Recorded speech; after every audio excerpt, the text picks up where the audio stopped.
आता आपण बघूयात पुणे जिल्ह्यातल्या टॉप 9 बातम्या। पुणे शहराला पाणी पुरवठा करणाऱ्या महापालिकेच्या जलकेंद्रातील वीज पुरवठा खंडित, शहरातील पाणी पुरवठ्यावर परिणाम। पुणे पोर्शेकार अपघात प्रकरणातील मुलाचा पासपोर्ट आणि पोर्शेकार परत द्या, अग्रवाल कुटुंबाची मागणी, बाल न्याय मंडळाच्या निर्णयाकडे लक्ष। गणेशोत्सवाच्या काळात केवळ स्वच्छता न करता शहर स्वच्छ करा, महापालिकेचे आदेश। तसेच जे भाविक गणेश मूर्ती महापालिकेकडे दान करतील अशा 15,000 नागरिकांना सेंद्रिय खताची पिशवी दिली जाणार। पुण्यात ओलसर हवेमुळे श्वसन विकारात वाढ, पावसाळ्यामुळे रुग्णसंख्या अधिक, दम्यासह ॲलर्जीच्या प्रामुख्याने तक्रारी। राज्य सरकारने अर्थसंकल्पीय अधिवेशनात केलेली दूध अनुदानाची घोषणा कागदावरच, सरकार शेतकऱ्यांना सावत्र भावाची वागणूक देत असल्याचा दूध उत्पादक शेतकरी संघर्ष समितीचा आरोप।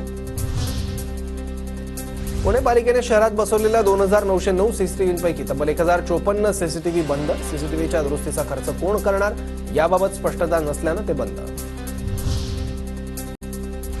पुणे पोलीस आयुक्त अमितेश कुमार आणि उपायुक्त संदीप गिल यांची पुण्यातील मानाच्या आणि प्रतिष्ठित गणेश मंडळांना भेट, गणेशोत्सव काळात लेझरचा उपयोग करू नये तसंच मिरवणुकींबाबतही मंडळांची चर्चा।